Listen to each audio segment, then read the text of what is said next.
the industry that you are in. Karibuni sana. Let's get talking.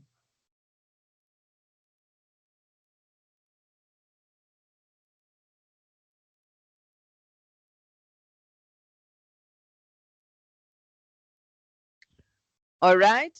So a warm welcome to our session today here at the Ecobank training room. We are discussing matters money only in the context of tax, and we want to learn from our mistakes. We welcome you all who are joining us virtually. My name is Njeri Lucy, connecting with you live from Ecobank. I am from WYLDE International. And what are we doing today? We are beginning to get to know each other. Business is about connections. Business is about networking. Business is about communicating. So for us who are here in person at the Ecobank training room, we welcome you to speak to your neighbor. I know introverts, we don't like to do that, but please, you're selling, right? You want the next shilling. So please speak to the person next to you. Introduce yourself by name, the business name, and the industry that business is in. For us who are joining us virtually, introduce yourself in the chat. Make sure you write your name, the name of your business, and the industry that you are in. You never know where your next shilling, euro, or dollar is coming from. So let us get speaking, please.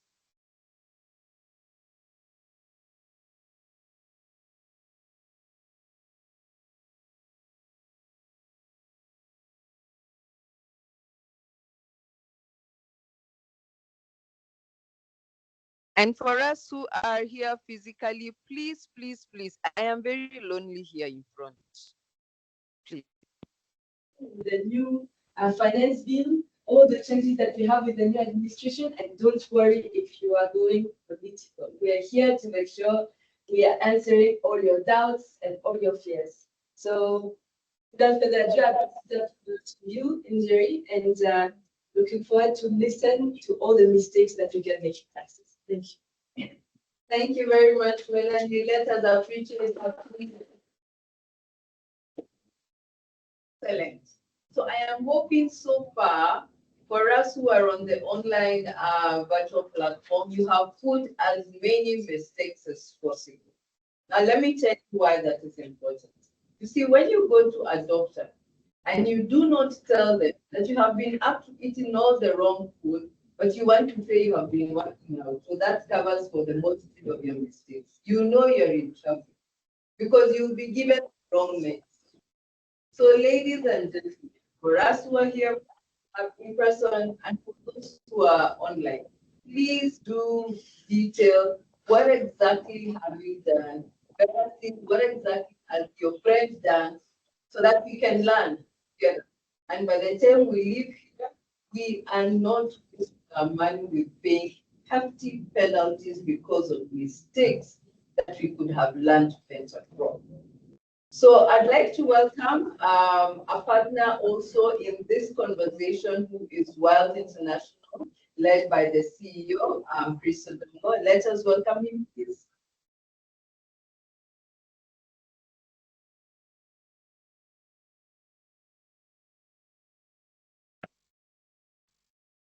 Good morning, ladies and gentlemen. As you heard, my name is Chris Odongo. I am delighted to be here and to have this conversation on taxes.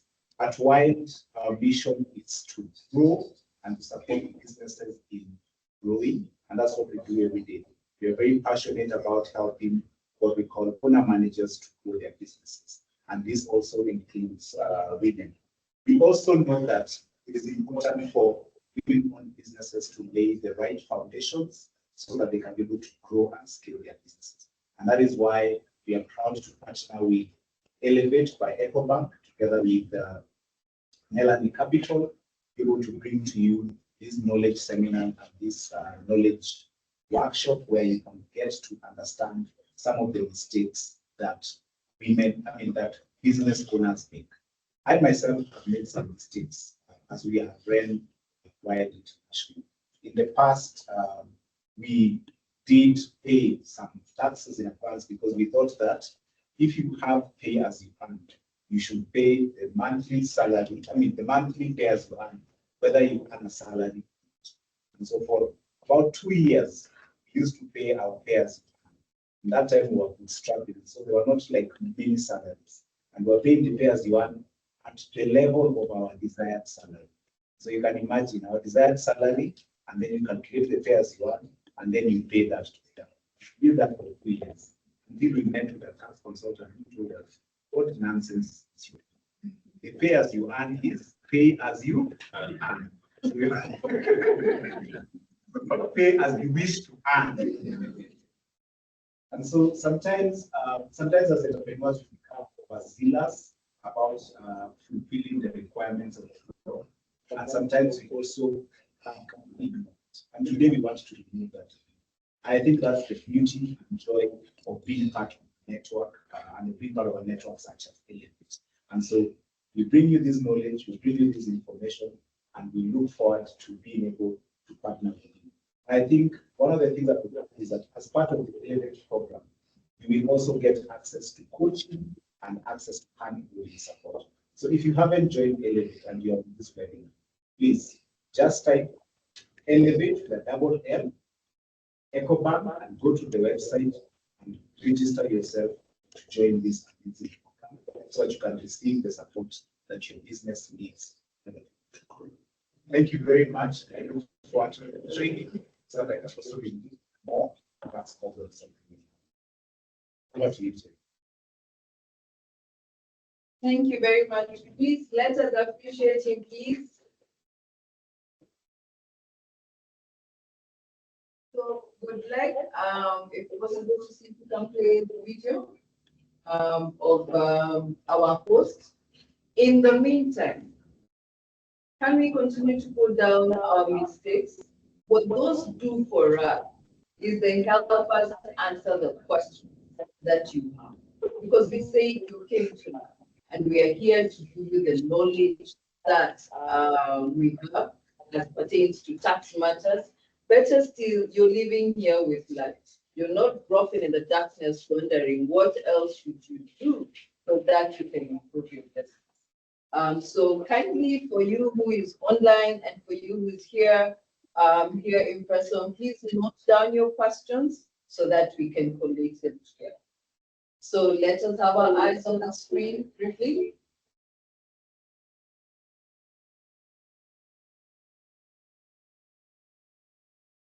Ecobank award-winning suite of solutions for women in business is expanding.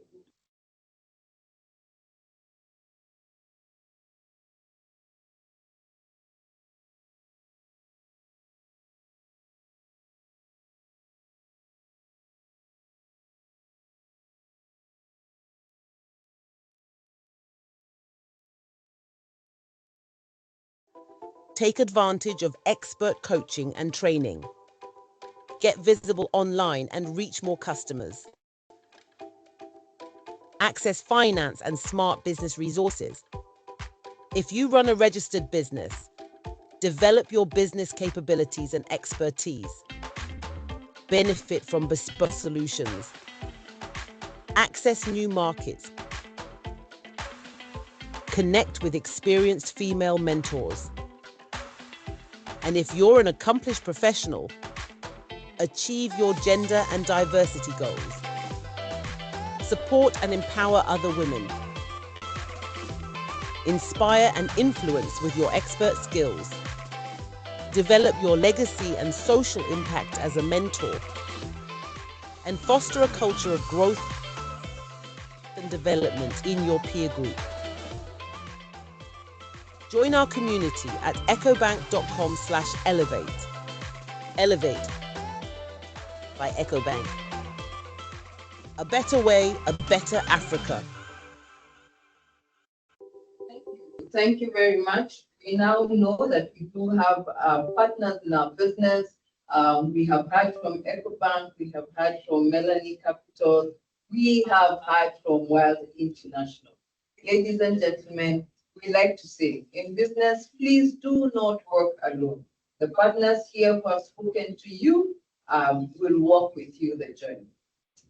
So, I like to say, the doctor comes. Have you written down all your problems? Have you exposed all the things that you have been doing behind the scenes? So we'd like to welcome the Director of Tax and Regulatory at Hoplite Consulting, who has experience in one, resolving your complex tax challenges, ensuring that you are compliant with the evolving regulations, that part evolving. You know, when you wake up every day, you find a new one.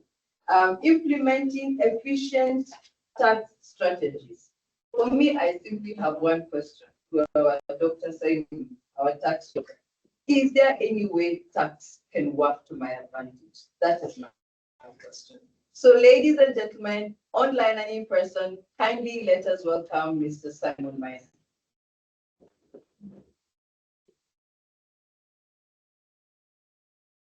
Let's appreciate her. Wow, it's good to see all of you join us today. Courtesy of Ecobank, WYLDE, and Melanin Kapital.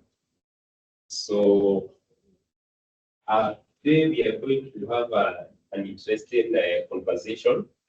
I want to make it a conversation because normally when I talk to entrepreneurs and SMEs, I like being as simple as possible. Please don't expect me to be technical because I want us to understand all these tax issues that are affecting our businesses and find a way on how we can navigate and pay as minimum as possible, but at the same time remain compliant. So based on that, I will be taking you through some of these common tax mistakes that we make. However, I want to make it a little better by adding or giving you solutions to these mistakes so that now in future you don't make the same mistakes. I know we have shared the mistakes that we've done before, but I want to encourage us with a Chinese proverb that says the best time to plant a tree was 20 years ago. So the second best time is now. So it's not too late. Let's learn together. Let's go through this together. And I believe at the end of this session, we'll come out more knowledgeable and we'll be able to address our tax issues seamlessly. As she has mentioned, I am the Tax and Regulatory Director of Hoplite Consulting. And just in case you are wondering what Hoplite Consulting is, I want just to do a short introduction.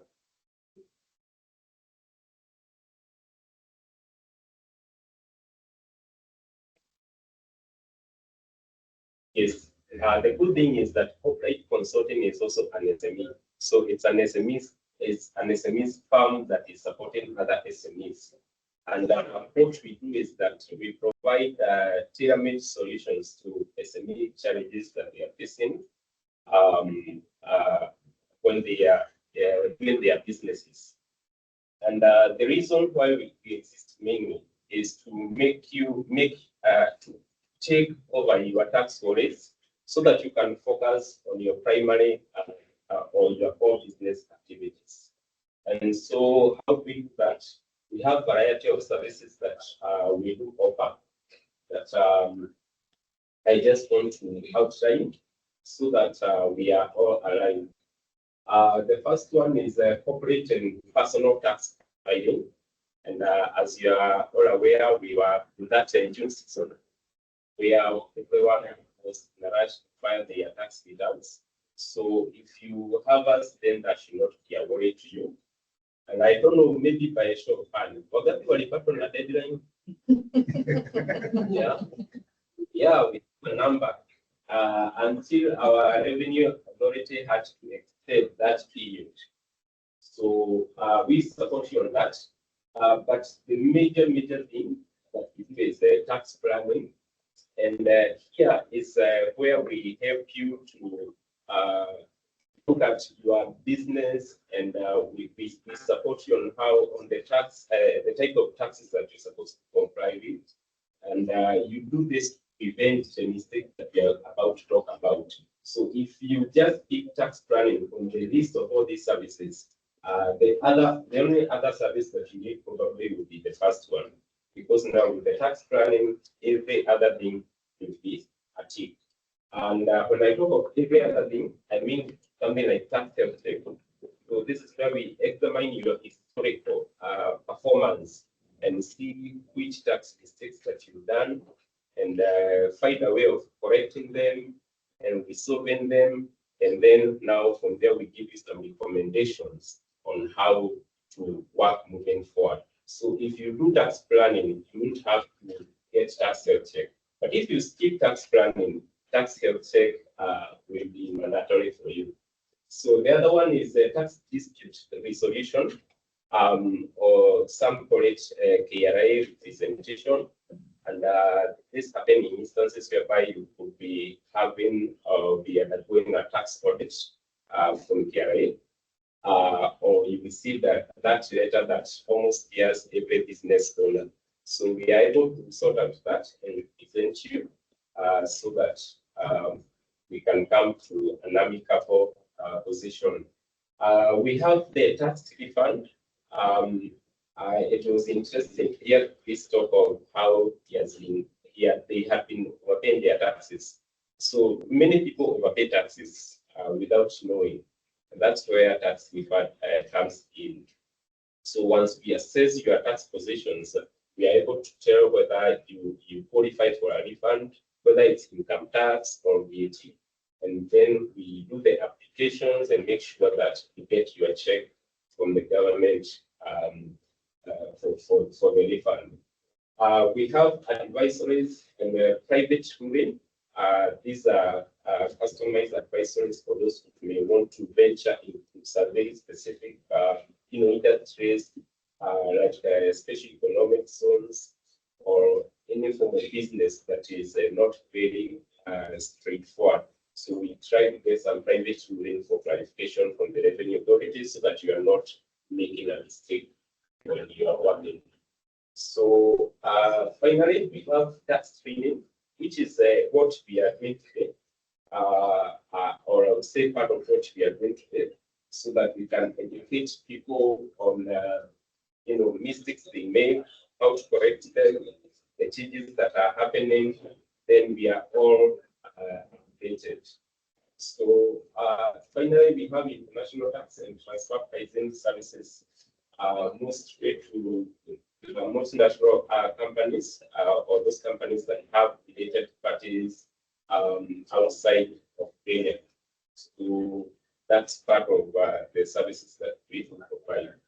And it was also interesting to hear Jackie talk about her mistakes of not filing, because it's among the most common mistakes that we normally make. And I am believing that by the end of this session, none of us will be able to have such a mistake in the future. So without much ado, I want us to move to, maybe the model can help me go to the next slide.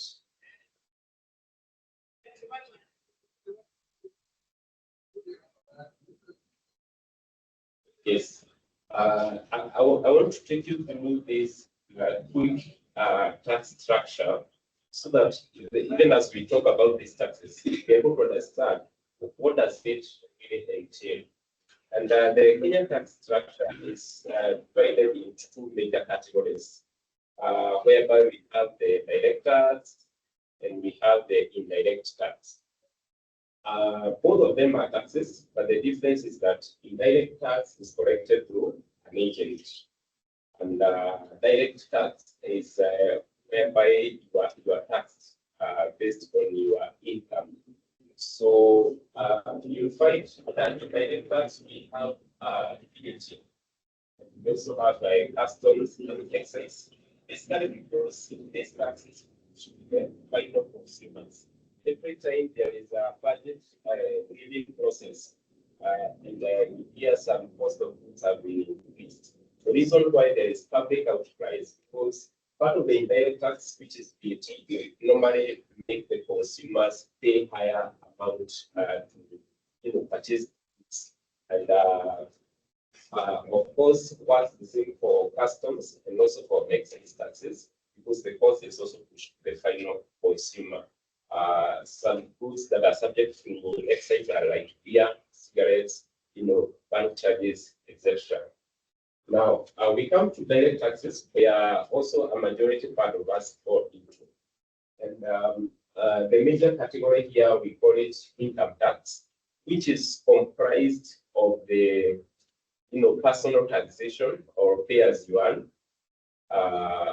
And that one, for those who are employed, you normally find it on your pay slips. That's the pay as you earn. We have another one called withholding taxes. Those who have engaged in consultancy or professional services are aware of this, that someone will have to deduct 5% from what you are supposed to earn. And then you receive a withholding tax certificate on your email. And then we have the major one, which is business taxation or the corporate tax. And this one is normally taxed at 30% of the profit that the business makes. So ideally, these are the major categories. There are other categories like the rental, or we call them MRI. We have others like the turnover taxes, but these are the major categories that we need to be conversant with, then as we go through these sessions together. So, having said that,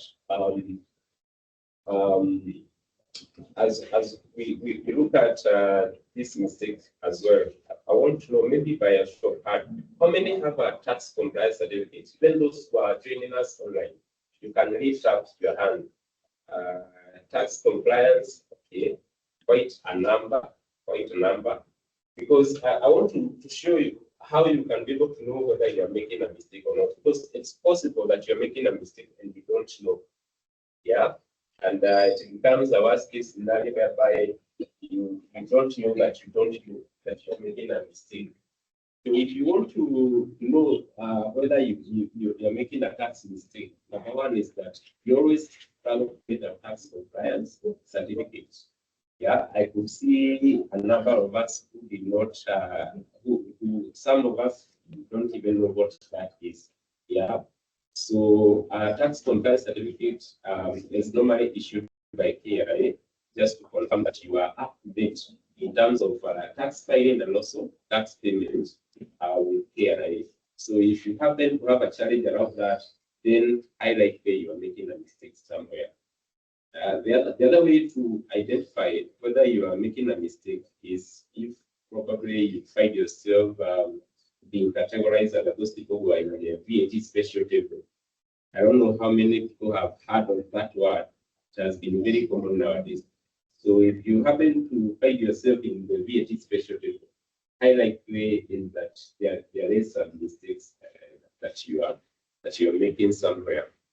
So another way to know whether you could be making mistakes is when you are always late file your taxes, or if you utilize the time extension in June file your tax, high likely you could be making some mistakes.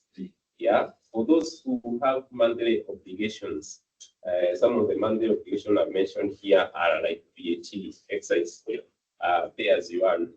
Yeah, if you always file on 20th, which is the last day, you always file by 9th for the pay, which is the last day, high likely you are making some mistakes. Or if you're always finding yourself in cash flow issues, you don't have money to pay the taxes, yet your business is still generating income, there is an error somewhere. So those are some of the ways that you're able to identify that there are some mistakes that you're making. And today I want us just to, go through them and see how best we can avoid that. So, and because a wise person learns from others, I want us to learn from someone here, a case study here from a company called Roshina Timbermart Limited. So normally these cases are published on the Kenyan New. If you happen to have a tax dispute and it gets to the tribunal stage, we normally say it's no longer private, it's for a private company. It becomes a matter of public interest, and it will have to be published so that we can see and we can learn from your mistakes. So, so in this case, what happened is that these guys were audited by KRA, and they were sent for tax amount of 23 million for VAT and another 28 million for income tax. So by the time you are getting to this level, you need to know that you must have made some mistakes somewhere. And I was talking to someone. They told me about their mistake. Let me not mention the name. And then I asked how they sorted them. I would return a cookie to the door. But now the challenge comes in when your business grows to this level. So you think it's a small thing, but then boom, an assessment of 23 plus 28 comes to your email, and you're expected to pay this. So where do you even start? So this is what happened, and then it's a long case. Try to summarize it so that we can just get what we need. But if in case you want to go and dig deeper, you can find it on the public domain.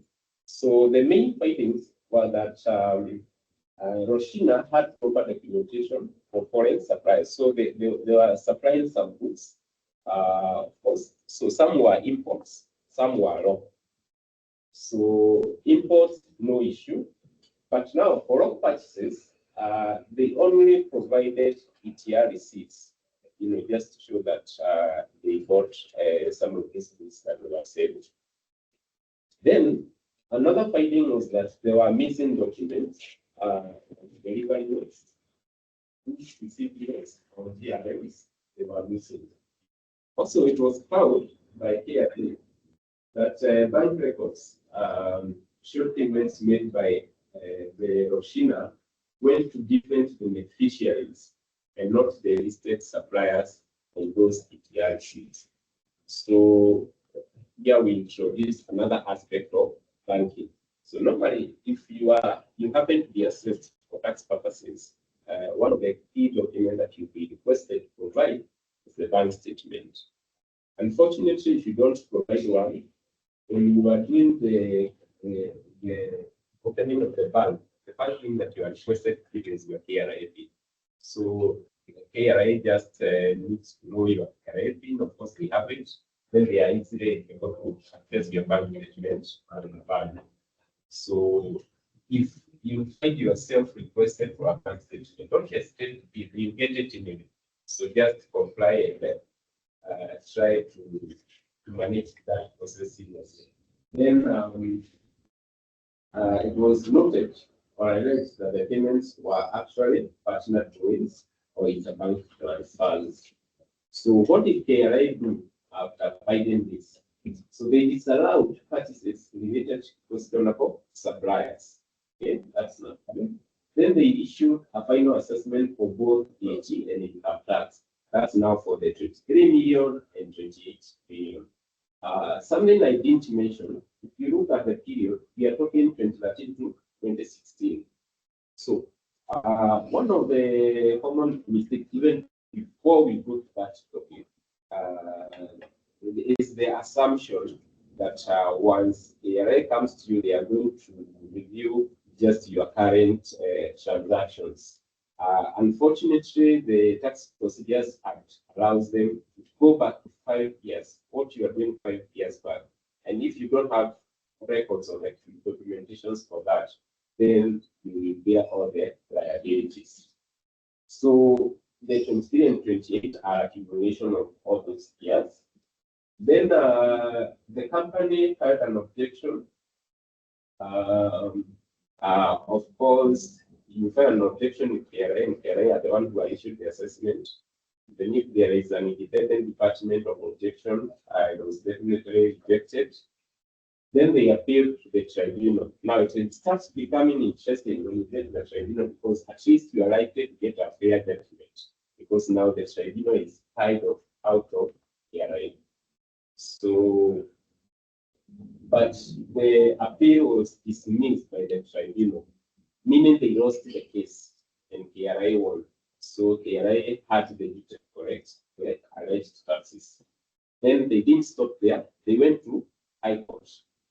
So now in the High Court, this is where I want us to run, because this was the ruling that ETR receipts alone are insufficient for VAT input under Section 17 of the VAT Act. So they must be accompanied by other documents. Which are these other documents? They are the missing ones that we mentioned at the findings. Remember the delivery notes, the goods received notes, etc. So they also observed that those payments from the bank also did not go to the beneficiaries of these receipts. So highly, I don't want to conclude this, but highly, even if these guys had proper issue or the others, probably those goods were not supplied or provided to them.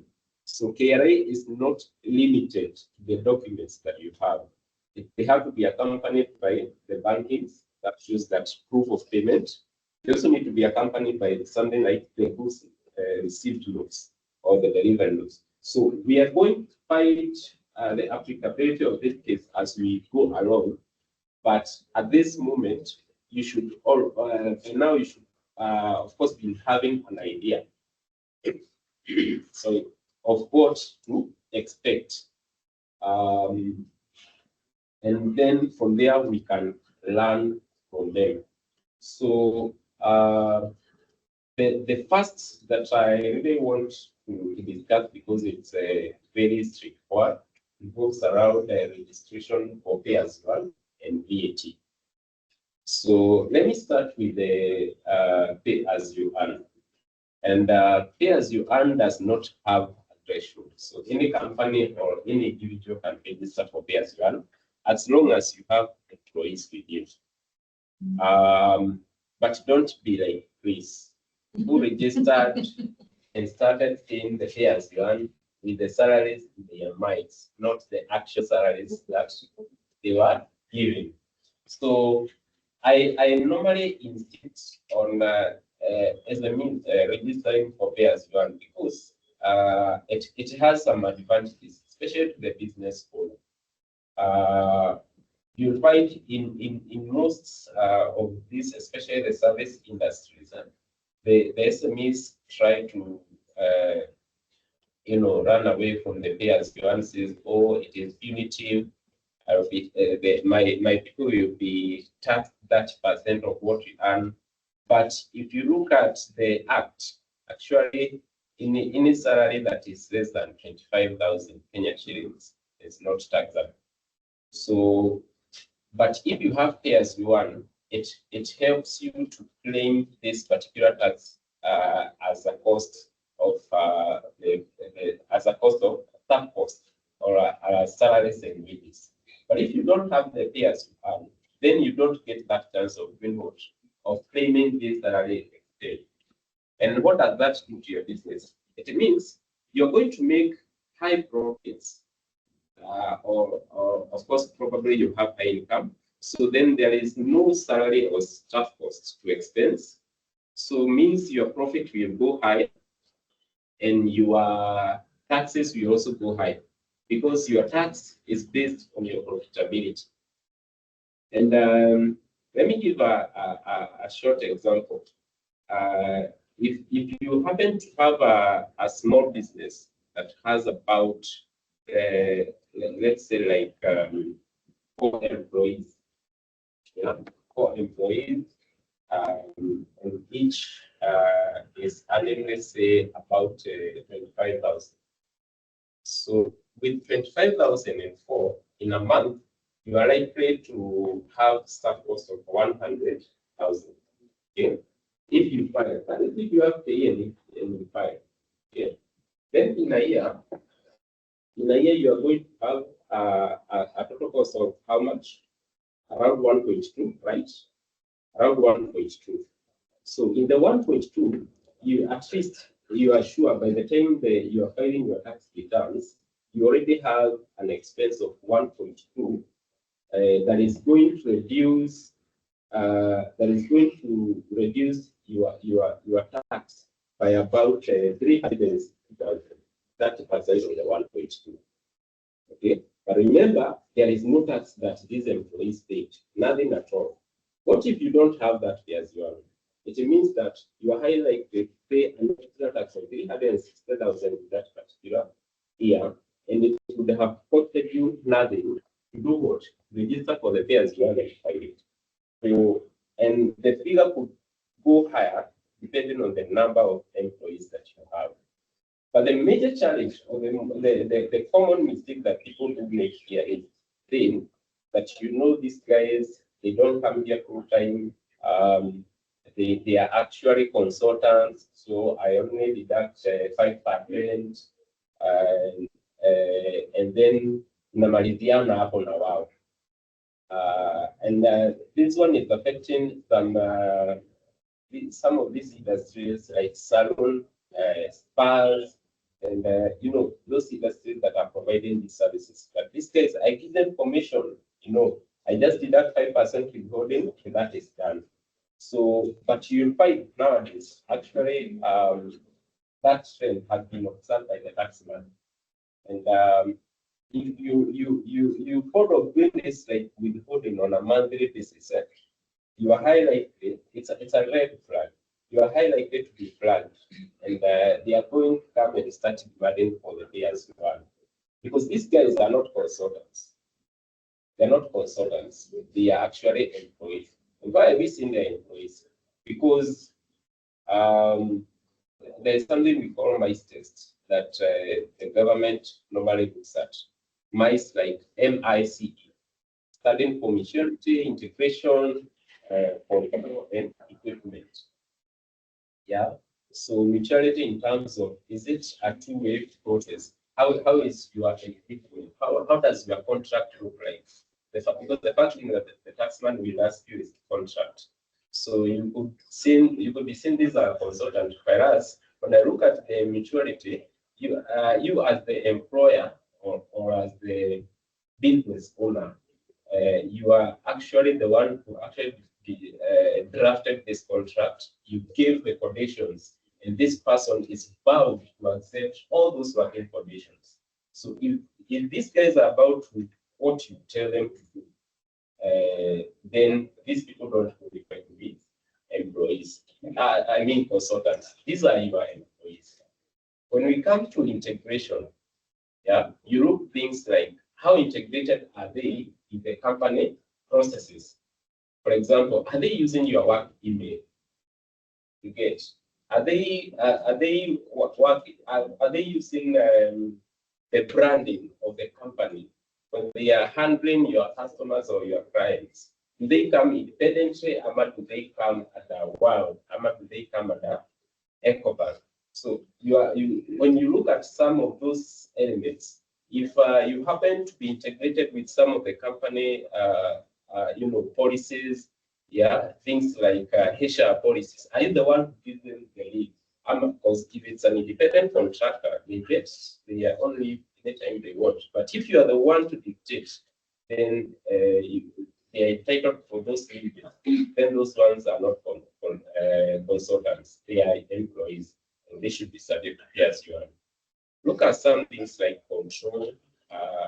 Who says when to report to work? If you are the one telling them, now you come from 10 to 10, from 8 to 5, yeah, you controlling how they are working. Those are employees. They are not consultants. So you should not be deducting the 5% in tax, but they should be at payers. So the final one is E for equipment. So whose tools are they using, such as computers, the boats, the vehicles, or any even the software tools that you normally use. Whose are they using? If they're using your tools as an SME owner, then this qualifies to become employees. So you can be deceived by the fact of those guys who normally say these are consultants. But then if KRA comes, you are the one who will pay them, who you pay on their behalf, the 25% that you never remitted to KRA, because your net did withholding of 5%. The other one is removing around VAT. Many people are not aware that anytime your turnover hits 5 million in a year, you're supposed to register your business for VAT. Unfortunately, not KRA will never come to tell you that, because in law, ignorance has no defense.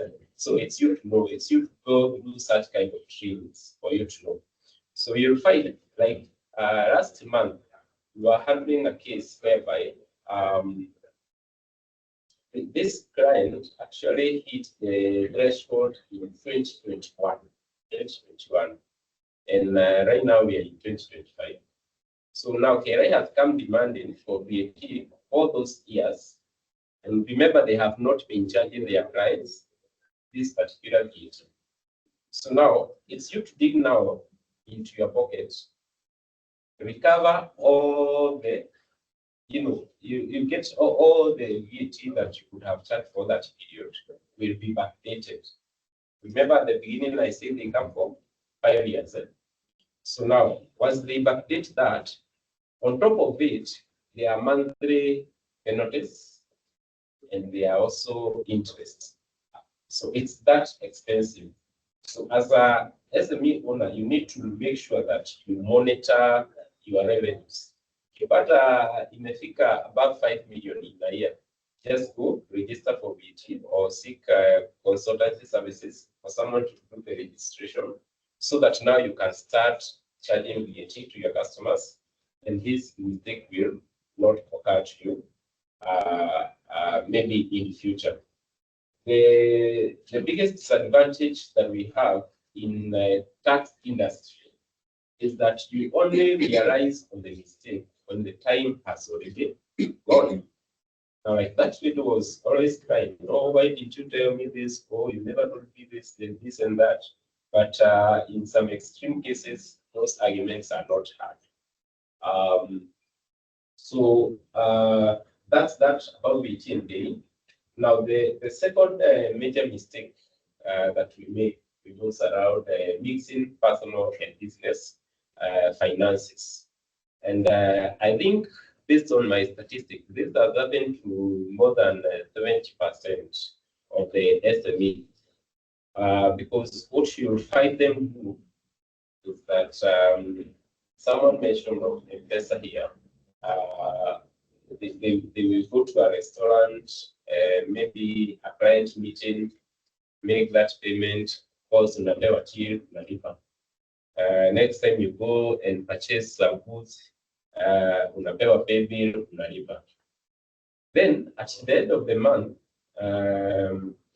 if an accountant comes and asks you, so how much did you buy? No, I can't remember. Why? Why can't you remember? Because I was using my investor line, which I'm also using to make other personal transactions. So what happens at the end of the day is that you end up losing as a business owner. How do you lose? Because you cannot recover all the expenses that you've incurred. You're going to claim less expenses. Less expenses means high profit. High profit means high tax. So remember at the beginning when I told you that people are overpaying tax without knowing, this is how it happens. Just by that small ignorance of mixing your finances with the business finances. So how do you overcome that? there are two possible ways. Number one is you can register a different investor line for the company transactions. And once you do that, then you can be sure all the payments that go through the investor line for the company are company expenses. So it's very easy to capture that. The same thing happens to the bank. You'll find quite a good number of the SMEs have not registered or incorporated their businesses. So they are still using the PIN number of the entrepreneur, yeah, or the proprietor. So when you do that, you'll find even the bank account, you can have a bank account that is bearing the name of your company that is not incorporated. So you still continue to use your personal bank or banks if you have them. So what that happens then is that at the end of the day, the accountant will not be able to capture or tell this expense was personal, this was. So again, we say try to open different bank accounts. If you've not incorporated, please, it's advisable for you to do so because there are advantages going around that. There are other tools that have come recently that are also assisting, and I'm not advertising for them, but they are assisting entrepreneurs to separate. I'll give one example of like Boya or Tede that you get. So because you see, when you're making investor transactions, you don't have a chance to write this is what I am paying for. That appears the name of the person you're selling. But with such tools, you're able to indicate I'm paying for XYZ. Then it becomes very easy to separate. The other way is implementing a bookkeeping system. You know, we started with the age of industrialization, then we came to the age of computers. Right now we are in the AI, yeah, and some people have not yet adopted the computer system like these accounting tools or softwares in the name of they are expensive, yeah. So I'm here actually to tell you that some of these bookkeeping systems are free.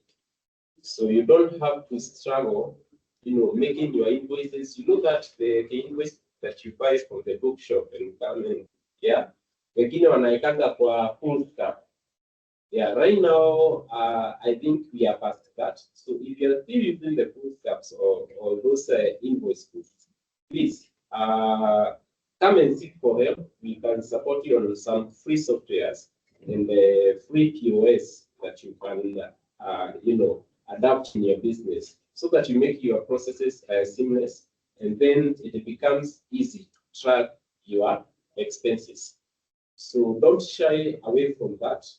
Don't keep on doing things the old way, because by next time after AI, the next age that is going to come, it's actually going to be more advanced. So at least do the bare minimum, have an accounting software.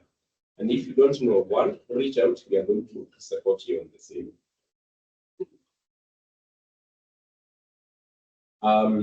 We come to the one of the most common mistakes. It's improper record keeping. Now, when we talk of taxes, you can never separate tax from record keeping. So many people would come in June, Simon, I want you to file my tax returns. And then I ask them, what do you have? No, I only have the bank statement. And simply because you know you didn't keep that bank statement. The bank did it for you. Otherwise, if we were to depend on you, we could actually be having nothing to trace. Yeah. So record keeping is let me first of all tag this along with the case study that we had at the beginning of this session. Majority of the tax cases that we normally handle and where the taxpayers always lose, they revolve around record keeping, because you're supposed to do this for a period of 5 years. Now remember, we've become digital. So right now you cannot have the excuse of, oh, I don't have the space for storing the files. You just need to go cloud, scan your documents, save them somewhere, make sure you are well organized, and that's all that will be needed of you. Then so that now by the time I'm coming in, I find somewhere to start. If you don't keep your records, the taxman has the authority to come and disallow almost all the expenses that cannot be supported. So the burden of proof, we normally say, belongs to the taxpayers. So I usually encourage business owners to make sure for every receipt, for every transactions, make sure you keep good records. And by that you will be safe tax-wise. Personally, to some level, I'm not even able to help you as a consultant if you don't have proper records, because we don't create records. So it's just a matter of trying to get that history. Some of the ways you do that is passing by some policies. For example, you can say, from now moving forward, I will not be making any payments for a transaction that doesn't have what? An ATM's receipt. Right now, we are talking about it. So if you make such kind of a policy, you'll find even if you are not the one who is purchasing these goods or services, the person you are working with in your company cannot come claim for expense refund or demand for money if they don't have these records or receipts. So that way you are able to mitigate the lack of the record keeping. If you remember the case study that we've done, the reason why these guys lost is because they did not have some records, like the goods received notes, yeah, or the delivery notes of the goods that they purported to have purchased. So it is that important. So, and the implications are normally very painful, because you can imagine if you don't keep record for a period of 5 years, then the taxman can demand it for them, you have nothing to provide, then you are about to pay some 23 million just because you never had a file. I mean, it beats the logic. So don't fall into that trap. We say that the second best time to plant a tree is now. So start now, and it will save you a lot. In conjunction with that, I want us to discuss something that is very critical called agents, because the tax industry is changing with time. So historically, we've been talking about 8 years, which were introduced back in 2005, all the way to about 2022, when the issue of the ATM started coming around. So the government has also gone digital, because we are in a digital era.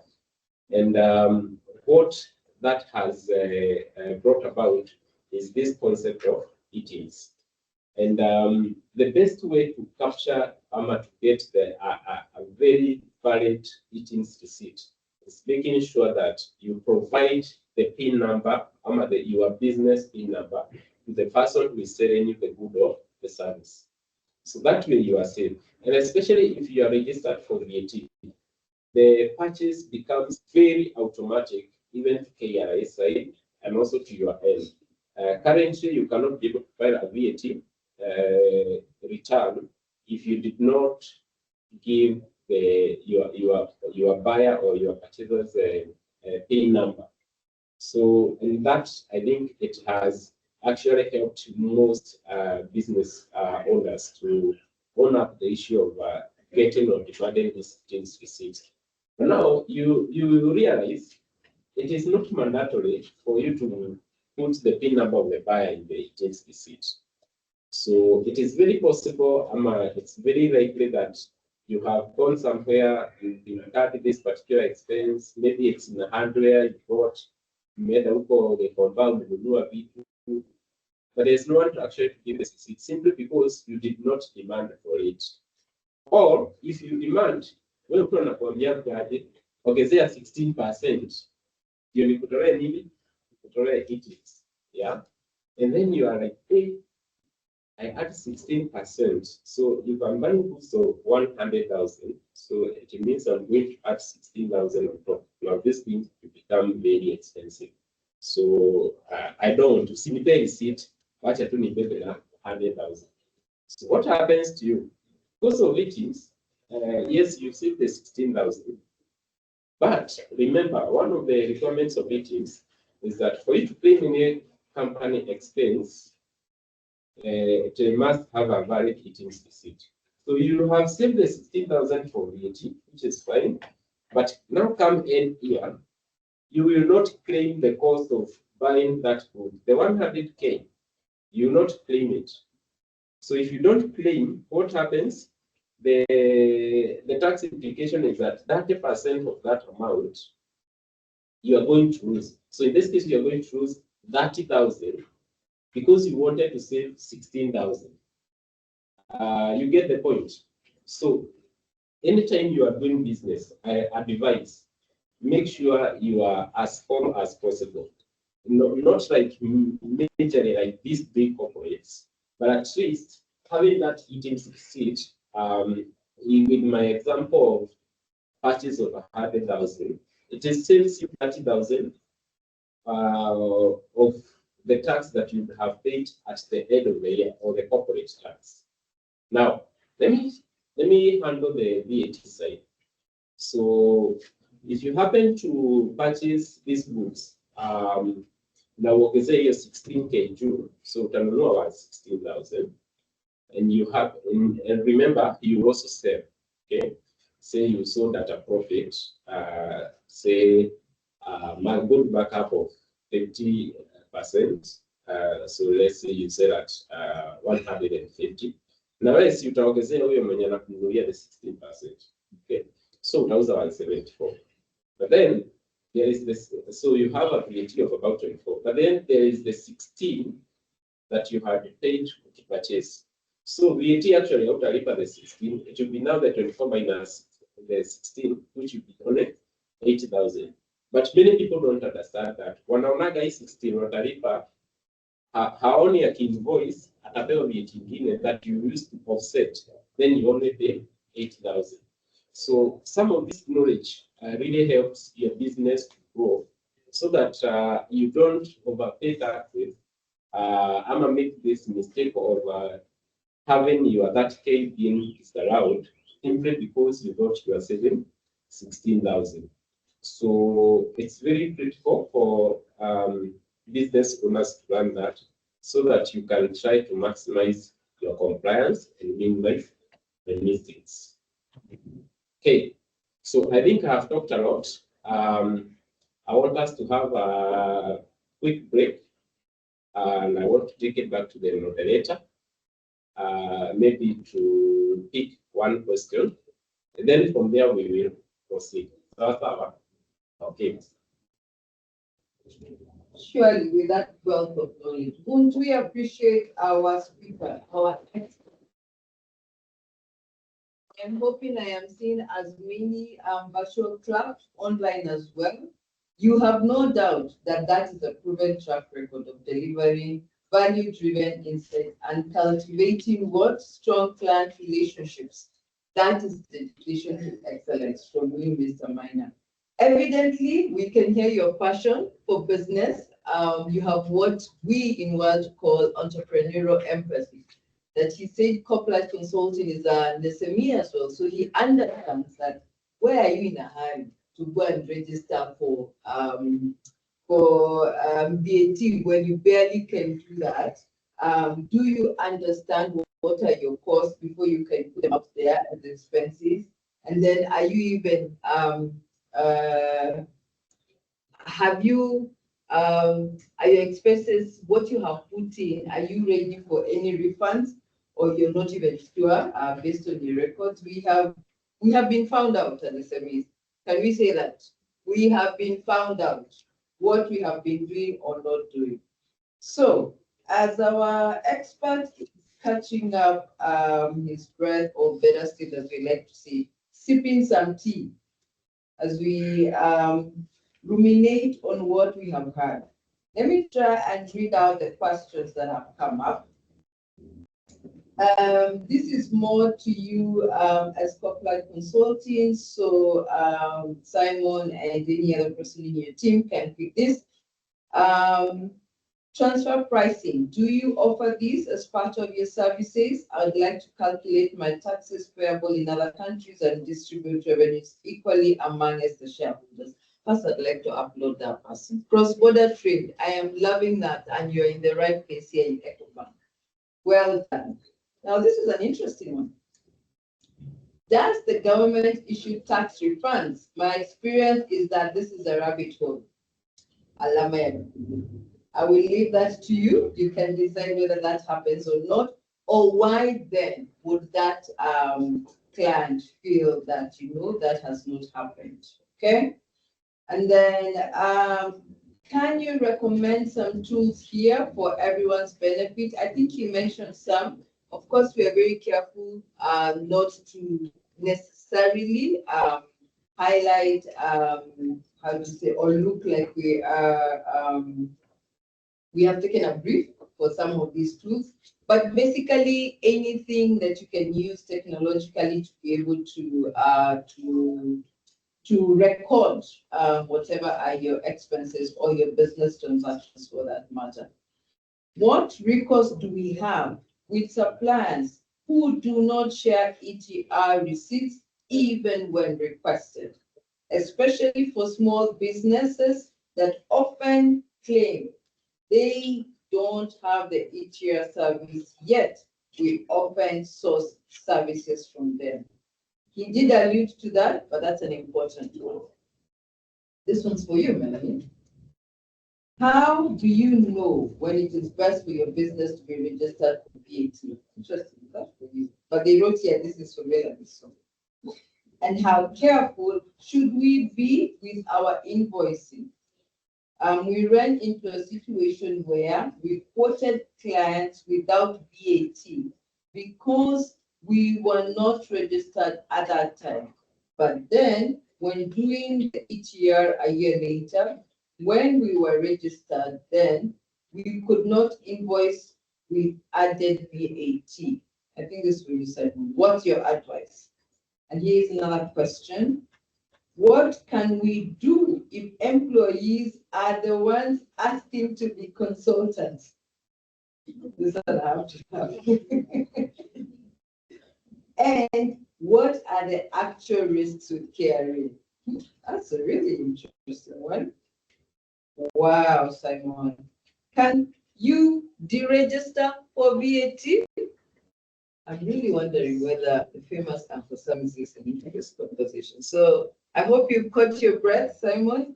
Ladies and gentlemen, we truly appreciate your questions, but I'd like to pick one or two here from the audience. Anyone? Anyone here in the audience? I repeat, you are asking for a friend, so it is a safe place. All right, let's pick a question here from the audience.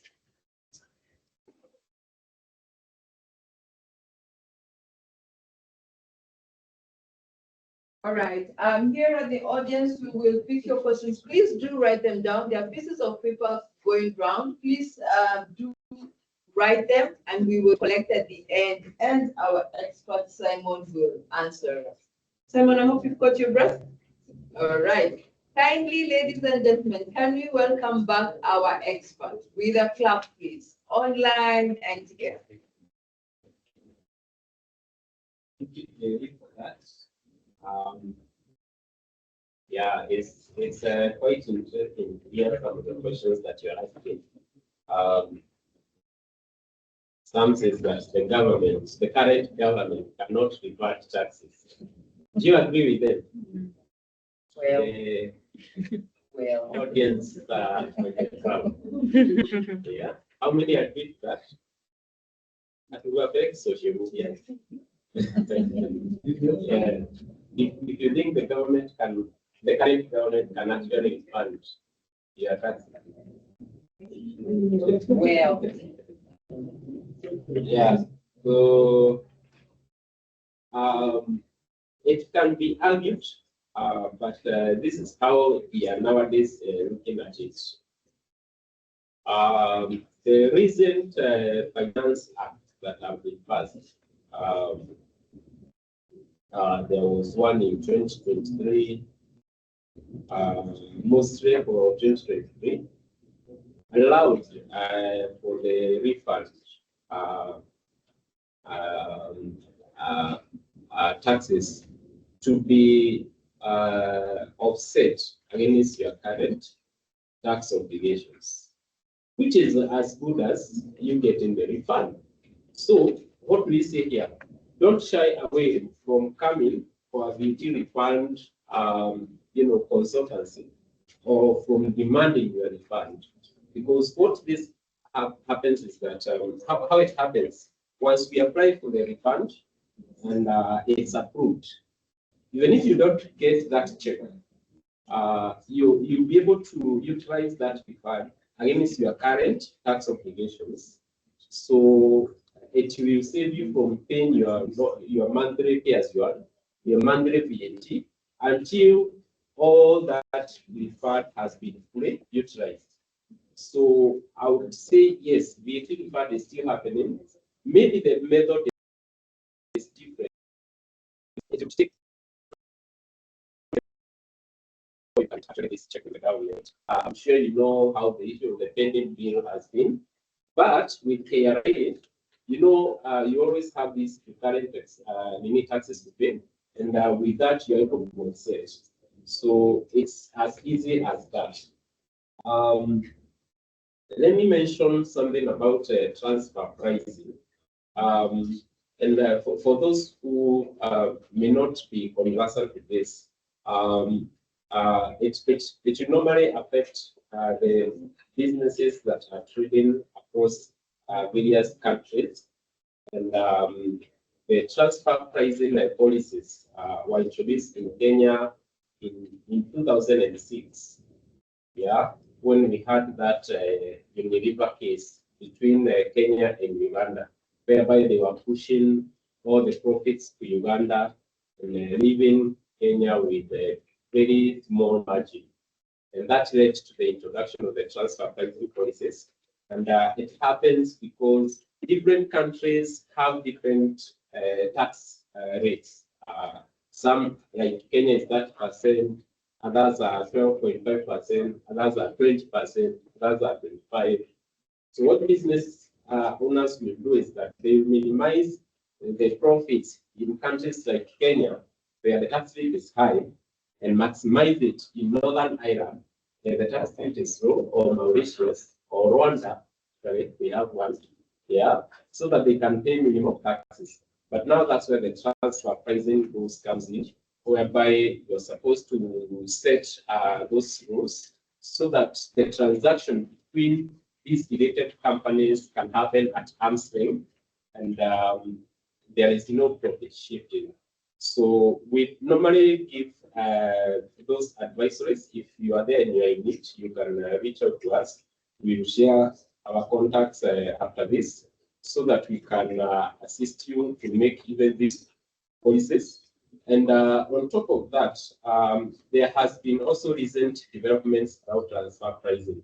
So we are also able to advise you on that. So when we come to the tools, I give an example of two right here. I would also want to say that corporate consulting is a Zoho certified partner. So Zoho is one of the tools that we normally use to support businesses. So if you are in need, you can also reach out to us. We are going to assist you with the onboarding and also training, so that you can use them to, elevate your business, processes.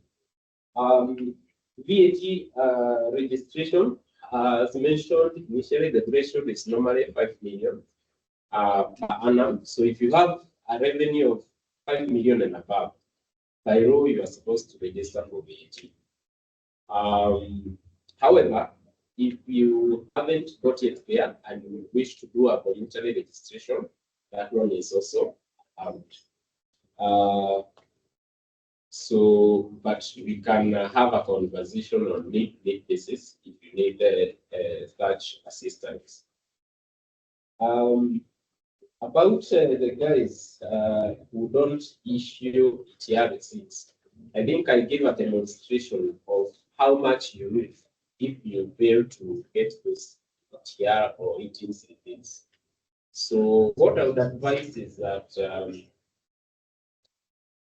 our market is very wide. So if one supplier is not given, then go to the one who is giving the receipt. So that now you don't please them by buying from them, whereas your business is just making process or it's just overpaying taxes. It doesn't make sense at all. So try to diversify, get from alternative sources, or ask these guys to be compliant for your risk. Some of the reasons why you are seeing businesses are stagnant, there is no growth at all. It's because of that repetition, that cycle of non-compliance, which they think they are wiser maybe by not using them. But then, figures never lie. You find the business is quite stagnant for a long time. They are struggling with cash flow and things like that. We are always saying that the economy is not booming. Every time the challenges are there. Some of these compliance issues lead to that. So it's good to be careful as a business owner so that you don't find yourself in a stagnant position for a long time. Then about those who may not be registered for VAT, then text to register later, and then the client is like, no, VAT was not. So I would say that what you need is tax planning. Yeah, I talked about tax planning at the beginning of this session, so that you know how you are going to structure your agreements. You may need to probably have some clauses that says if this is a long-term contractual agreement, at the point where you be registered for VAT, because you're able to project your cash flow, your revenues, then you also add the VAT on top. Because if you happen to continue to supply goods or services without incorporating VAT, what happens is that your margins are cut short, because it means the 16% will have to come from your pocket. The amount of service, for example, if you're providing a service of 100,000, before VAT, it will be 100,000. But if you are registered for VAT and the supplier is like, no, don't give me a VAT receipt, then it means you are issuing probably a service of 85,000, then the rest of the 15,000 is VAT. So your margins will be less. So do some tax planning or come for further guidance, we will assist you with that. Then for those employees who are asking to be consultants by default, I have a word for them, and I also have a word for the business owner. Let me start by these employees and tell them the fact that you've been deducted 5% and you've got your 25% in the pocket, does not mean that at the end of the year you will file.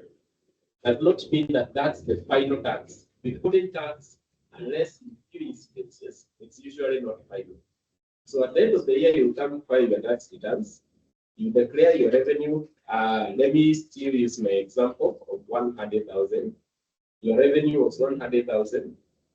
Tax of the 100 is 30,000.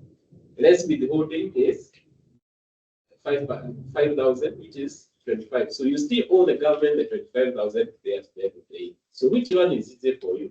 To be deducted by the employer, ama you sasa uchukue next year ulipe? Yeah, you need to ask yourself that question, especially if you don't have many expenses paid. The net effect is the same. Neither do there is that entitlement of I have received this cash, I can do whatever I want to do, but it's part of the mistake that we are talking about, because it means kind of you are misadvised. Now, I come now to you as the business owner or as the employer. So the moment you don't apply the pay as you earn, and you happen to have some compliance check. Remember, you already paid your or your people or your staff. So now the extra 25% will come from your business. So the business will take care of that 25,000 multiplied by the number of staff that you will be having. Okay? So you are the one to carry that burden on behalf of the employee who wants to be branded as a consultant. So it's a disadvantage to both. And that's why I normally say compliance is always cheaper than non-compliance. In long term, compliance is always cheaper. But in short term, you seem to be saving, but actually there is nothing that you are saving. All these loopholes have been sealed because of the prior experiences that the government has had. Someone also asked if it is possible to deregister for VAT. Yes, that one is very possible. If you happen to, and I think we'll be looking at that in a short trip. If you happen to have a VAT obligation and you are no longer trading in a prepared state, you file mail every month, you can actually register or dormant it. So those are some of the supports that we can also help you to, actualize it, so that now the burden of filing every month will be okay. So I believe I have answered most of the online questions. For those who are here physically, we'll be taking your questions in a short while. But before then, I just want us to look at a few other mistakes that we are doing so that we can address them. Great. So the most common that was mentioned also was the issue of the penalties. Penalties, interest, the KRA. And we are coming from an interesting time where we just had some tax amnesty, which has already expired. But don't worry, all is not lost. So the mistake here is late filing and payment of taxes. So whereby you find like recently in the month of June, I have got quite a number of taxpayers where I had to file taxes for the past 6 years, 5 years, 4 years, 3 years consecutively. They have never been filed actually. So late filing is very common, especially amongst Kenyans who always run in June for filing, whereas we had an open period of January all the way up to June 30th to file. But I don't know where this mentality came from, that it has to be done in the month of June. And let me actually speak to the business owners. For business owners, you need to know that the balance of tax is supposed to be paid by 30th of April. 30th of April. So the only thing that can happen after 30th of April is filing. But if you have taxes to pay, they should be paid by 30th of April. So your deadline for doing your annual tax returns as a business owner, as a wise business owner, should be by 30th of April. That way you avoid something we call penalty on installment taxes. I know I said I will not be technical, but let me just explain. Installment taxes is the taxes that you're supposed to pay on a quarterly basis, so that you don't accumulate the tax for the whole year, only pay the following year. It becomes kind of a burden. It becomes kind of a burden. So for you to avoid that, you're supposed to pay your taxes on a quarterly basis. It's part of the tax planning that I mentioned still at the beginning. Those are kind of the things that we take you through, so that you are able to relieve yourself from these cash flow challenges that are affected by taxes. But for now, I'm just going through it as a tip, so that I make an awareness to you that you are not supposed to wait for June or April to pay your what? Pay your taxes. Then after filing, now comes the payment. So if you file, if you pay it, again you are penalized 5%, and you're also exposed to an interest of 1% per month. Okay. And what happens? The major challenge that the entrepreneurs go through when it comes to payment is that sijalipwa na customers wangu, so I don't have money to pay the government, you know. But I think here the mistake idea is on your side, because if you do a proper tax planning, you'll be able to know when to invoice and how to invoice. For example, if your credit period is, for instance, 30 days, most zinakuwa 30 days, others may 15, zingine ni upfront. But if your credit period is 30 days, you're supposed to invoice at the beginning of the month, so that you give your customer about 30 days. Hapo amekulipa. By the time you are filing VAT by 20th of the following month, you have the money in your bank. But if you happen to invoice on that year, and your credit period is 30 days, that customer will pay you by 30th of the following month. Remember, VAT is due by 20th. So you always be paying late. Paying late means umejiongezea 5% penalty na umejiongezea 1% interest. Okay, so you manage that through tax planning, so that you don't have, you avoid these cash flow issues. So I think that's what I would say about late filing and late payment of taxes. Something just to add on top of that, now that we spoke about withholding taxes, I'm sure that majority of us should know that withholding taxes doesn't have the monthly deadline it used to have on 20th. Right now, you're supposed to pay it within 5 days. So if you happen to do a withholding, make sure you pay within 5 days, so that you can avoid the penalties and interest of late payment. Always make sure you file your taxes on time, yeah, so that you can avoid these unnecessary penalties and interest.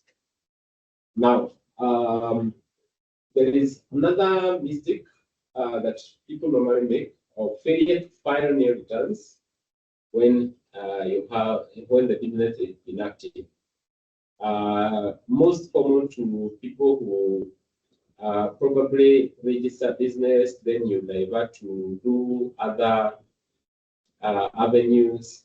You forgot you had a VAT obligation somewhere, you forgot you have a pay obligation somewhere, other travel abroad, and then mambo ya Kenya unaachia wa Kenya. Yeah. So then you find that these non-filing accumulates over time.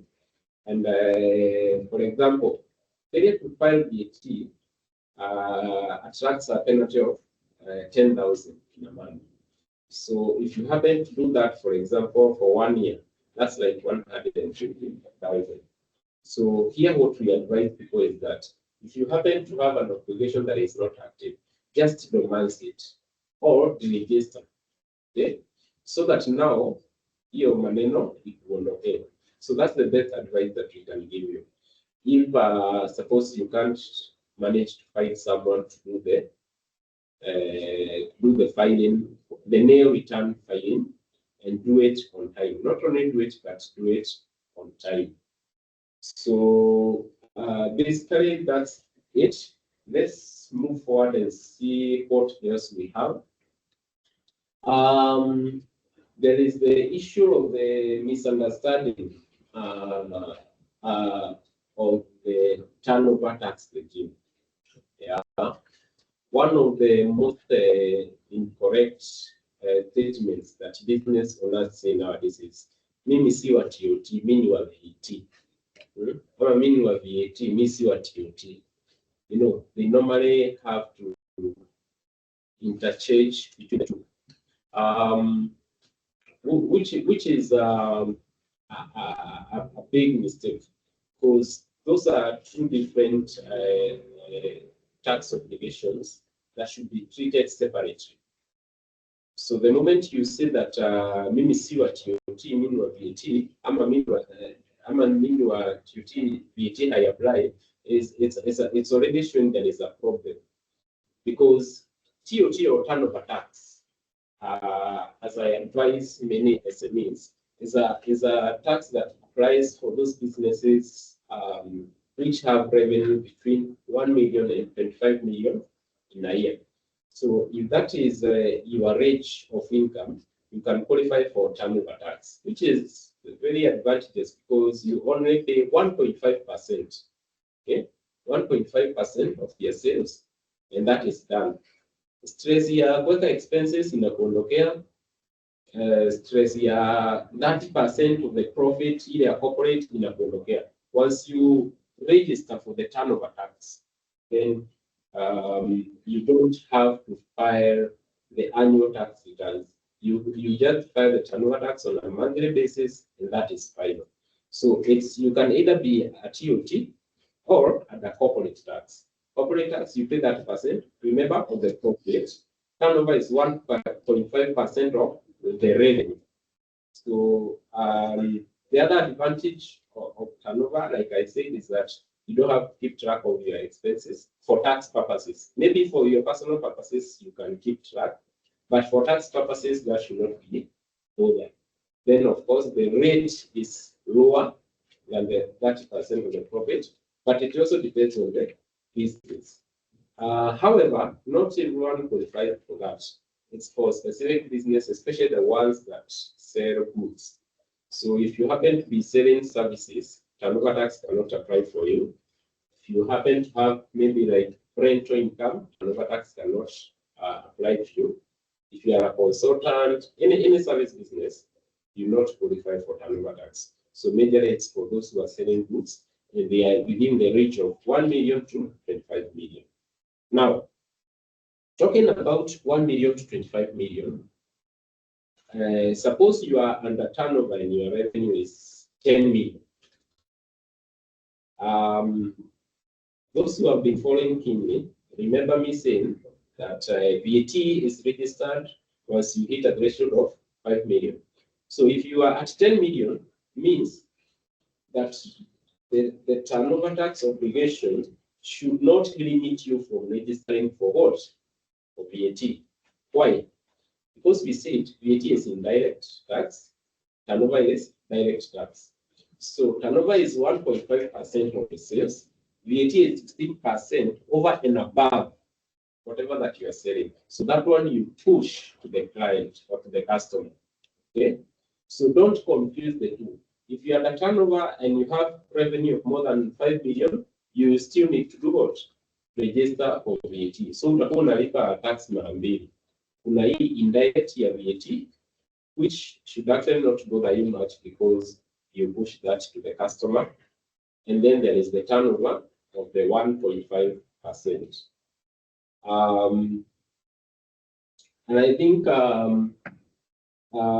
if you manage to apply that knowledge, it will help you a lot. Remember, I said at the beginning that our main aim is to help you be compliant, but at the same time, make sure that you pay as little as possible, within the legal means.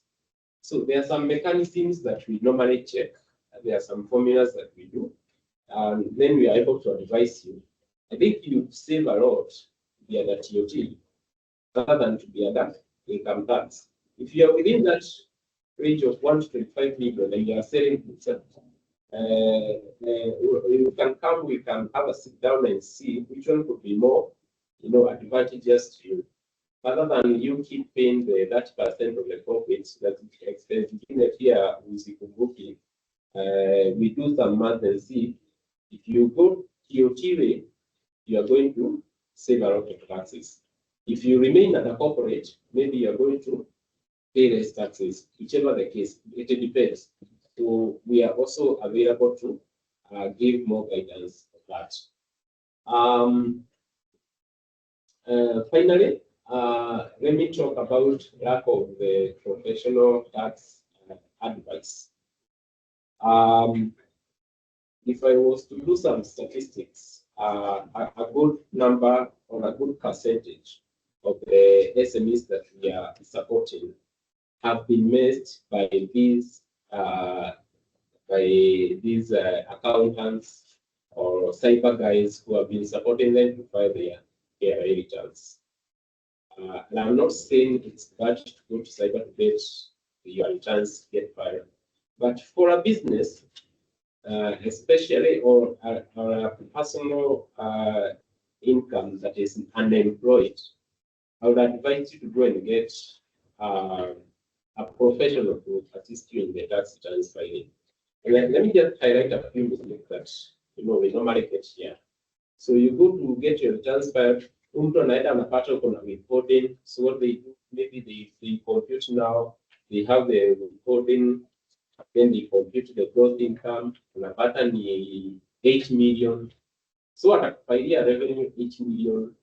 Remember hauna VAT, so unafile 8, 10, 15. Wewe mtu atakwambia, hii yako iko more than 5 million. It is stuff of VAT.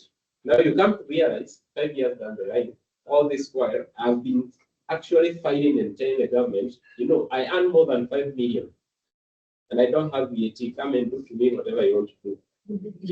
You are reporting yourself, taking yourself to the police. You file returns for you, wanasema uko na staff costs, ama salaries in wages of X amount. Hey, but when I go to your pay as one return, you're not even registered for pay. Leave alone pay, you're not registered. So what does that do? Again, it exposes you to tax audit. And once you're exposed to the tax audit, of course, you have to deal with the repercussions of the audit. You have to go now you have to come, not for tax planning, but now maybe KRA implementation. Yeah, let's start mitigating this. There was no payroll here, all those things that revolves around KRA representation. So to avoid that, make sure you get a professional tax advice from a knowledgeable individual or firm so that you can avoid these mistakes. There was another instance recently of a person that had paid taxes on what? On infrastructure bonds.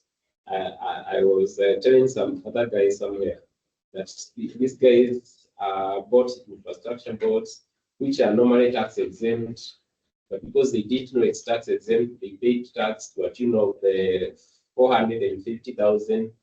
And then they are coming now, how can we get this refunded? But you see, just because of failure to have a professional advice, then you end up actually paying more than you're required to pay. So don't shy away from reaching out for these professional services. They are tailor-made for SMEs, like I said before, and you'll be able to get the maximum benefits that you can get. So without a few or many remarks, I just want to share a few tips on how you can stay tax compliant for your notes. The first one is that you need to keep proper books of account that track all the business transactions. I give an example of some systems that you can use.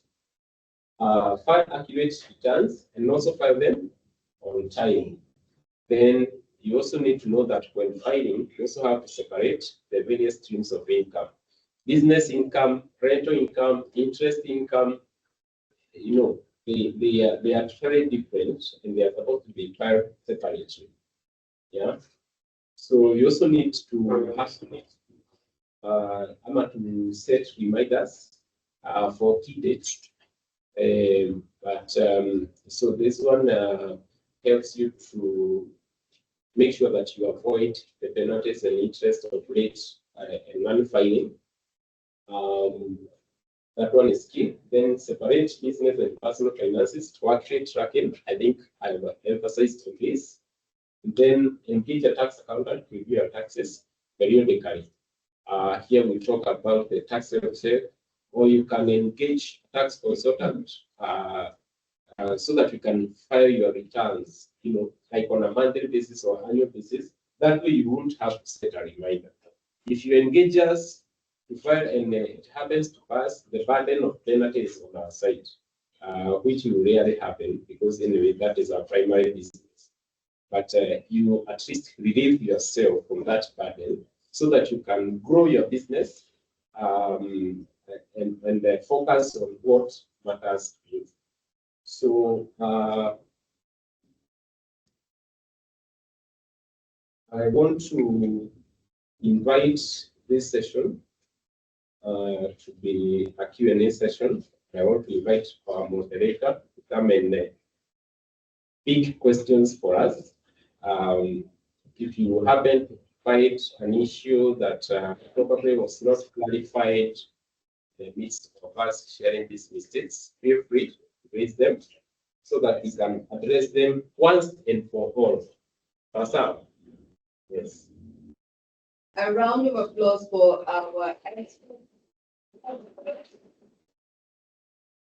like to ask, if you were to pay that as consultancy, how much would that be?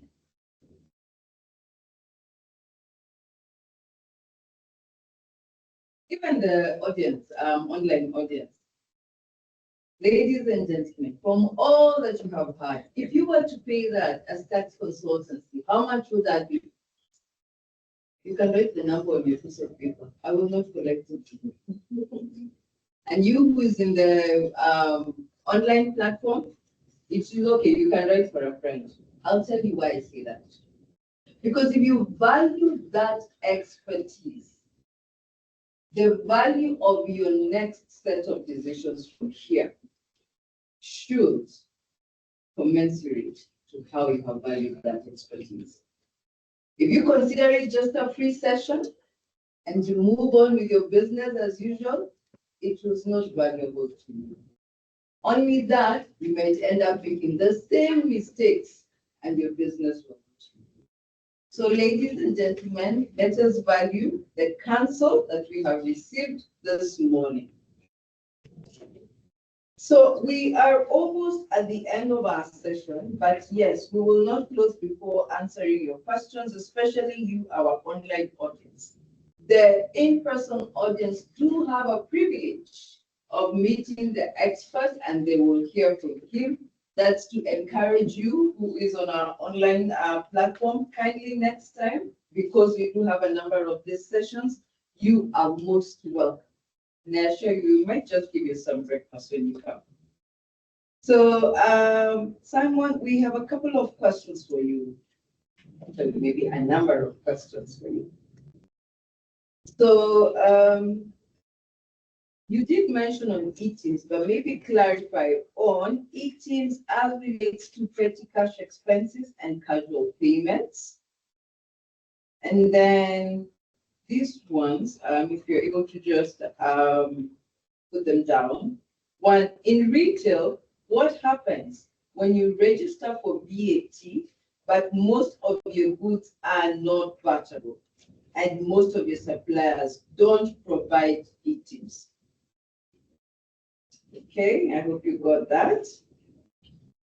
Then the other question is, if you registered for VAT, the iTax dashboard captures your sales, but if it doesn't tally with your actual sales, then you have an issue. What do you do next? Okay, you got that? Then the other question is, money used to be collected from my business, but was not being remitted to KRA. Does this mean I will incur a penalty, although I have paid most of it? Repeat that again.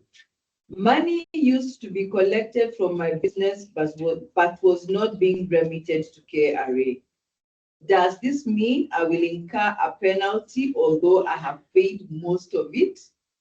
That may need a little more clarification, but you can just respond in the way that you can. Is the cost associated with registering with KRA? I don't know whether this is clear. Is the cost associated with registering with KRA, or is the question, is there a cost associated with KRA? Again, that's an assumption right there. There may need to be clarity on that. Then I have a business that operates in Nairobi and other counties. Do I need to register it across other counties as well? And what benefit is there to me in registering in the multiple businesses I have? What benefit is there to me in registering the multiple businesses I have? You did mention turnover tax, so this is related to that. Is it easier to manage that annual / installment tax? Can a business move to turnover tax from VAT? I don't know. It's not clear there. This is an interesting one. What is advantageous tax-wise for consultants to bill as individuals or as a company? Then clarify on installment tax versus TOT and applicability of installment tax to individual consultants. Okay. What's an average fee for accounting services for a business, for small business? For example, if we are to use Coplight Consulting, I think this one you may need to see him behind the tent. We have casual workers. What is the tax obligation there? Simon, over to you. Thank you, Jerry, for facilitating those questions. I think the questions quite relate to the topics and the discussions, and really shows that we are following this, which is quite encouraging. But I'll try to address them using the shortest time possible. And I'll start with the first one, whereby you're asking what happens when you register for VAT, but most of the goods are not watchable, or your suppliers don't provide items. So first of all, I want to say that registration for VAT, actually, as per the Finance Act of this year, it has actually been made mandatory. Then if the goods that you are providing or supplying are exempt, or I would say, items will nowadays still apply even if the goods that you are supplying are still exempt from VAT. So what does that tell you? It tells you that you don't have a choice. So far as you have more than 5 million threshold, you don't have a choice but to register. So that one you still register, and the registration will still go through. Now, when it comes to the issue of the suppliers, I mentioned initially that our market is very diverse. You can actually, it's better for you to seek for alternative suppliers other than keep buying from these suppliers who are not giving you items, and your business is not growing. So at the end of the day, then what are you doing in the market? And I can say this is some of the reasons whereby you are finding most of the SMEs are remaining in the same position for a long time because you think you are doing business, whereas in reality, there is very minimal growth. Going to the next question. If you are registered for VAT, the iTax dashboard covers your sales, but it doesn't tally with the actual sales, then what you do. So in that instance, because it normally happens, There are two ways to look at it. First, because of e-teams, e-teams, it's a digital, e-teams is a digital tool. Sometimes we have these challenges of the transmission of data. For example, those who have been using the initial Teams machine, not the e-teams, the Teams. So it tries to do the submission, then you find that those data are not captured on it. So what you're supposed to do is that make sure the devices are connected, well connected with the internet.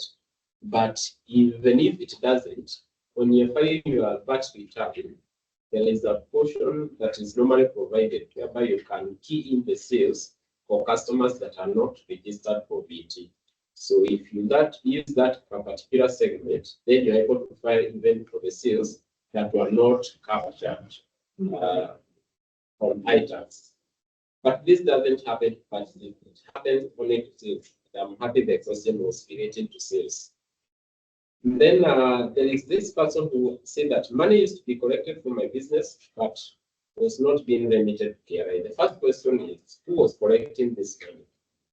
Because you find, even for us as corporate, we normally, there are some business owners who don't want that stress of remitting money to KRA. So we normally have kind of an arrangement. They just pay to us, then we pay KRA for their behalf, which is still allowed. Because in KRA nowadays, there is something we call e-slip or PRN. And with that PRN, it doesn't matter whether the money has come from your M-Pesa or which account. So far as it's taxed on that PRN, then the tax is collected to that particular taxpayer. So the payer doesn't matter. So unless could be integrity issues whereby this person entrusted an individual to collect the taxes, but instead of remitting the taxes, they ended up pocketing the amount.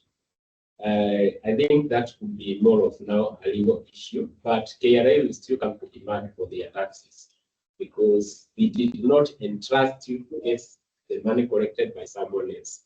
So you are the one who did that. So it is still be demanded by the KRA.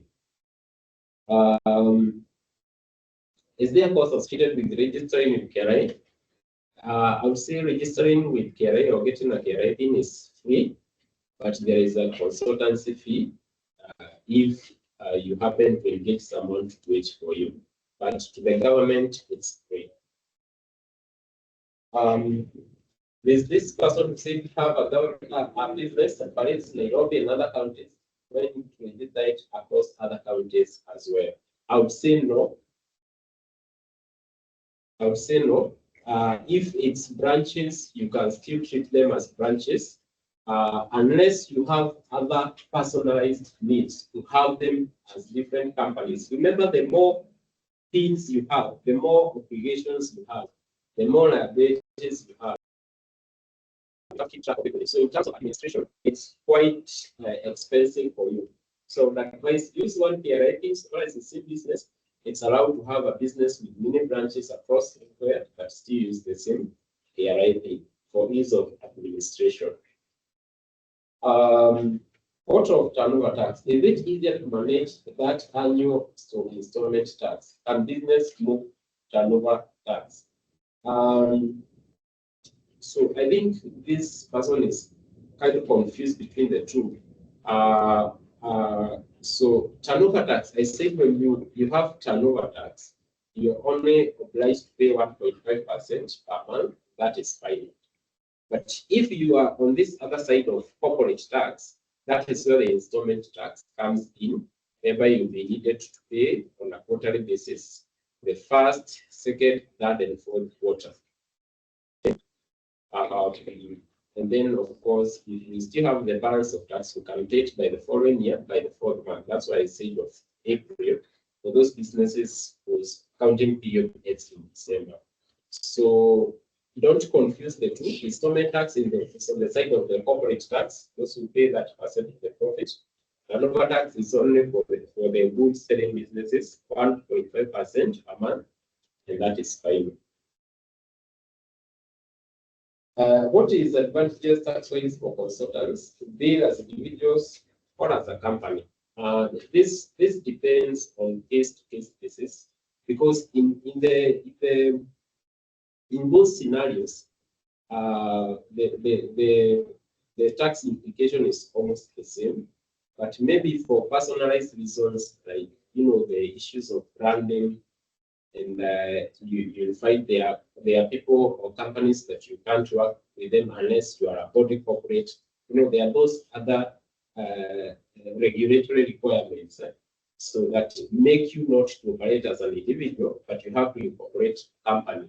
Others you cannot get tender as an individual. So for those other reasons, you can register a company, not as an individual. But tax-wise, relatively more or less the same. I think I have mentioned on installment tax versus TOT. So what's an average fee for accounting services to a small business? For example, if you are to use corporate consulting. Yeah, I think this one will mostly depend on what small means for you, but our charges are usually very affordable.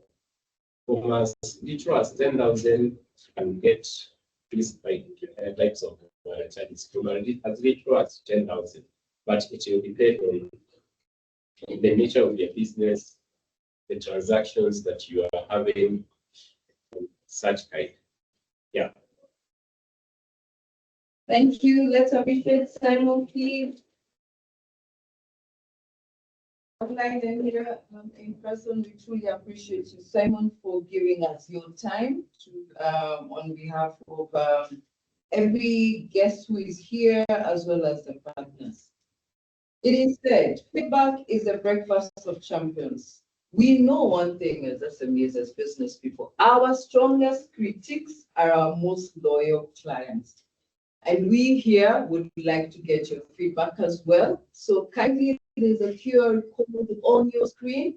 Also, our lovely online audience, kindly use it to give us your feedback. One of the things that you have heard us mention is that today's session is part of a series. And so our next one, drum rolls, is on August 19th. And this time we'll be speaking about our minds. It's all about mental health. We like to say business in this country is an extreme sport. So for that reason then, why not come, be guided, be equipped on how to handle that? And so in the QR, the questions that we have for you are: one, give us your feedback about today's session. Two, do let us know if you're interested to be part of the August 19th session on mental health. And three, if you would like the privilege of being here in person, this is more to our online audience, and hopefully we'll still have you, our in-person audience, and bring more of your colleagues as well. Please do let us know in there. So as we come to the close, we would like our hosts to dismiss us. And that is Ecobank, represented by Obed, the relationship manager responsible for Elevate Banking. Let us welcome him, please. Thank you very much. Good afternoon. Good afternoon once again. We're happy to be here. We're here So I would like to sincerely thank all of us. It has been mentioned, my name is Obed Profeto. I work with Jackie and Elevate, which is actually women banking. So for those of us who attended this training, virtually and physically, we really want to appreciate all of you. And for the team that is actually here present, by virtue that you actually made an effort to come here, we'd like to give you a token of appreciation after this meeting. I need to indicate that we're actually happy that you made it to actually join us virtually and physically. Like it has been mentioned, we'll actually be having more of this, and we'll be actually glad to that you can be able to join us next time. Ecobank, it has been mentioned, we have actually a big footprint. We speak of presence in over 35 African markets. And if you're here today and you do not have an account with us, probably it's about time you actually open an account with us. I was having a conversation with one of the attendees here, and they're telling me that how come I didn't know about Ecobank? I should have opened this account last year. And my word to you is that we're actually here today and we'll make it happen. And if you are online and you also want to bank with Ecobank, would be glad you can actually send your details and we'll be able to reach out to you and make sure that we bank you. So for the team that is here physically, thank you so much. And by virtue that you're actually here, we'll extend a bit. If you have any questions, if you need to consult, we'll be able to speak to that and we'll be able to pick all your questions. Thank you very much on behalf of the bank. I want to appreciate you. Asante sana. See you next time. Thank you.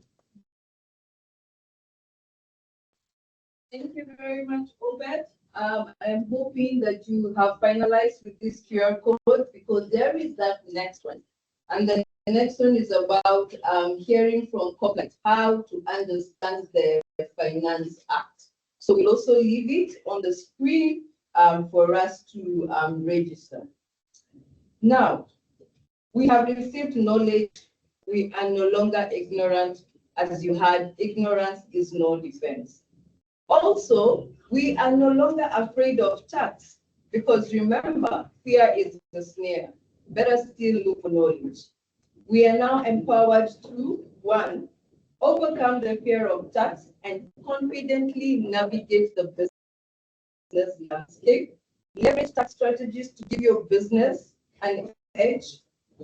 Capitalize on tax opportunities that you might have been missing. Use tax to your advantage to fuel your growth. I'd like to wish you a good day, a great weekend ahead, and a fabulous second half of the business year. You're now empowered to go and create wealth. Thank you very much.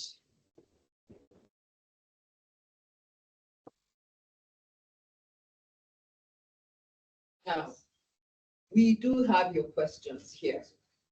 I will try and read them so that you have the privilege of having a personalized touch from our experts.